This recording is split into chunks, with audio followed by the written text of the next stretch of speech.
Saya kaget. Waktu saya jadi presiden, saya diberi laporan BUMN itu jumlahnya 1077. Saya masuk kabinet sebelum ini, kabinetnya Presiden Joko Widodo. Saya mengikuti, tapi saya belum menguasai angka-angka. Saya sendiri anggota kabinet, saya mengira bahwa jumlah BUMN itu berkisar di antara 300 sampai 350. Saya kaget. Waktu saya jadi presiden, saya diberi laporan BUMN itu jumlahnya 1077. Dan ini harus kita cek lagi. Ada BUMN yang bikin anak perusahaan, dia bikin lagi cucu perusahaan, dia bikin lagi cicit perusahaan. Dan saya terima kasih, saya bangga pimpinan daripada Danantara dalam tahun pertama 18 bulan pertama sudah berhasil mengurangi jumlah tersebut dari 1077 di akhir 31 Juli mereka sudah menutup, mengkonsolidasikan, memerger sehingga dari 1077 berkurang 250 BUMN, sudah berkurang 250. Nah, ini boleh tepuk tangan dong, tepuk tangan. Saya kira, maaf ya, mungkin Ketua Den Pak Luhut dan bisa dicek di dunia, mana ada negara yang menutup state owned enterprise 250 dalam 1 tahun. Dan mereka menyanggupi laporan ke saya, Pak, Desember 31 tahun 2021 jumlah BUMN kita dari 1077 akan maksimal 350. Berarti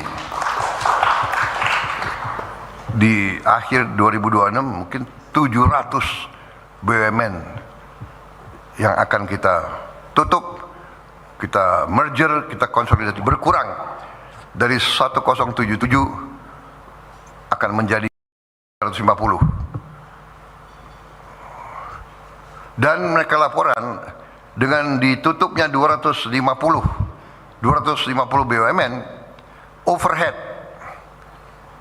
biaya rutin yang bisa diselamatkan adalah 50 triliun.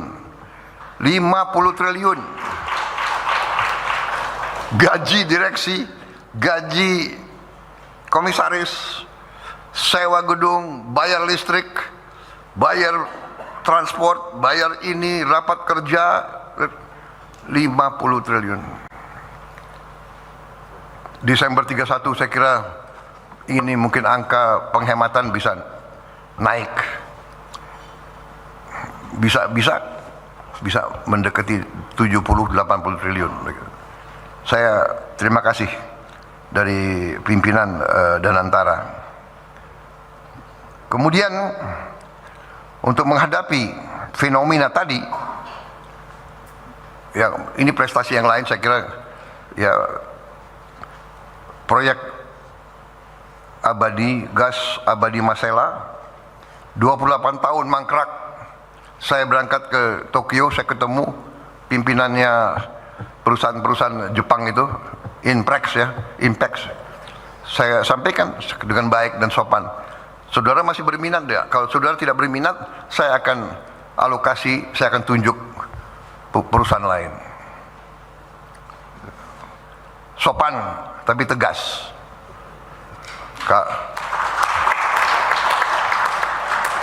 Ya, sebagai bangsa Indonesia yang ramah, nggak mungkin kita kasih ultimatum kan? Bukan ultimatum itu, himbauan. Benar itu, saya, yang mulia, apakah Jepang masih berminat? Masalahnya bangsa Indonesia sangat butuh energi, sangat butuh devisa.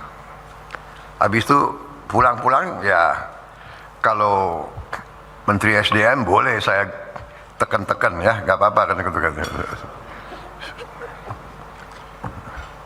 Saya bilang, Menteri SDM 6 bulan tidak ada kegiatan, cabut.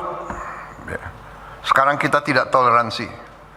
HGO, HGB, SIUP, izin kita beri. 2 tahun tidak ada kegiatan, 2 tahun tidak ada kegiatan, cabut. Untuk mengatasi segala praktek under invoicing etc ya, laporan palsu, saya kumpulkan KKSK ya, Menteri Keuangan, Bank Indonesia dengan OJK dan tim ekonomi kita telah kumpul di Istana Merdeka. Ketua DEN hadir dengan beberapa penasihat-penasihat bidang ekonomi. Waktu itu saya gambarkan, saya minta pendapat mereka semua. Apa kita mau teruskan ini? Aliran uang ratusan miliar dolar ke luar negeri, kekayaan kita dari sumber daya kita, mau kita teruskan? Mereka semua bilang tidak bisa Pak, jangan kita teruskan. Bagaimana caranya kita tidak teruskan? Akhirnya diusulkanlah sistem ekspor satu pintu untuk komoditas-komoditas milik bangsa dan negara. Dan saya ingatkan, semua komoditas adalah milik bangsa Indonesia. Bumi, air, dan semua kekayaan yang terkandung di dalamnya itu milik bangsa Indonesia. Nikel, karet, semuanya, kelapa sawit, batu bara, emas. Sehingga kita terapkan ekspor satu pintu dan kita dirikan PT DSI, Danantara Sumber Daya Indonesia. Iya kan, itu Danantara Sumber Daya Indonesia. Di depan DPR waktu itu kita umumkan 20 Mei 2026, 20 Mei hari yang signifikan, hari kebangkitan ya, hari kebangkitan nasional kita. Kita dirikan PT DSI, mulai beroperasi penuh pada 1 Juli sebagai instrumen negara untuk memperkuat tata kelola dan konsolidasi ekspor komoditas strategis.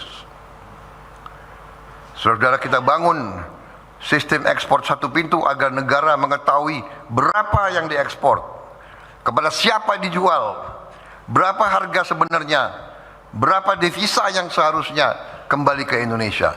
Itu tujuannya. Ya biasa, pertama banyak yang nyinyir, yang dan sebagainya, tapi ternyata dunia luar mengakui bahwa ini adalah langkah Indonesia yang benar.